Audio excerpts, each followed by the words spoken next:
I think what we're going to do, hopefully, is we'll talk a little bit about the puppets first, I think, because basically it's nothing without the puppets. Of course I knew that. I did not know that.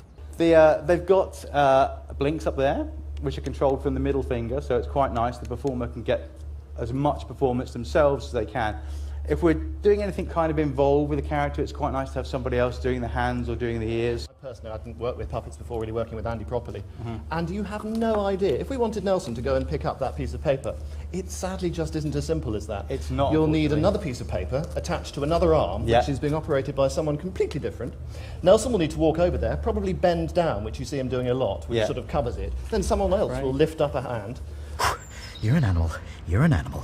You're an animal. Oh, nuts, I left my pepper spray in my other purse. We wanted all our puppets in the series to have a certain type of eye. The eyes are all generic across all of them. And no matter how big the puppets are, if there are little rats down here with the tiny little lenses, they're still the same sort of eyes. So vac forming, we sort of figured out the dimensions of the eyes, and we wanted to make sure the lenses would change easily, so they're all made exactly the same. They take a mould and they flat the plastic over the top. We drill the holes in, and it's very boring, and I'm really blabbering on now, aren't I? I think one of the keys to your puppets are the irises, which look so wonderfully alive, but to do that, you've got to shine a light in every single one of them. So not only have you got puppeteers, you've also got the monitors. They've probably got one each, or if you're Yestin, 10.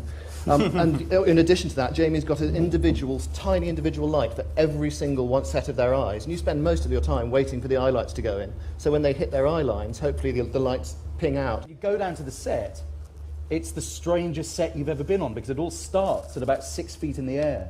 Because if it was down here, sort of at normal set height or floor level, the puppeteers would be on their backs kind of all day, kind of trying to just put their backs out.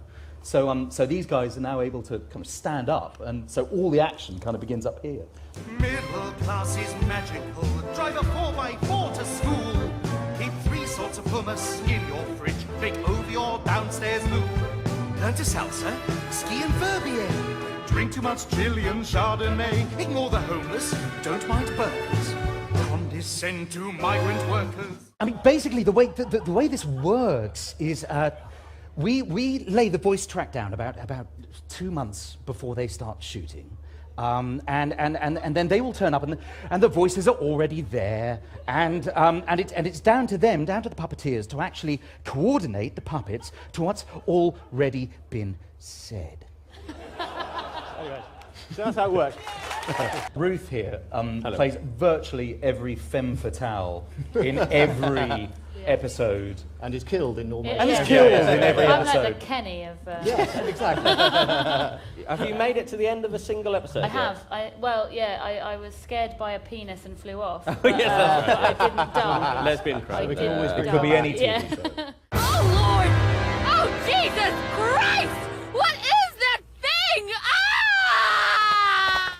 I started on the show as a writer and filled in when you didn't have a Marion for one of the read-throughs for the channel, I think. Oh, no friggin' way! What I like about Marion is that he's not very accepting of everything. You know, there is literally nothing he will not do if you ask him, because he's that sort of guy.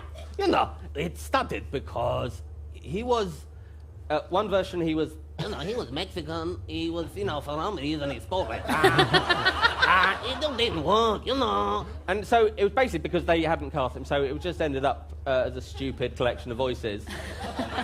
Yeah, you hear me,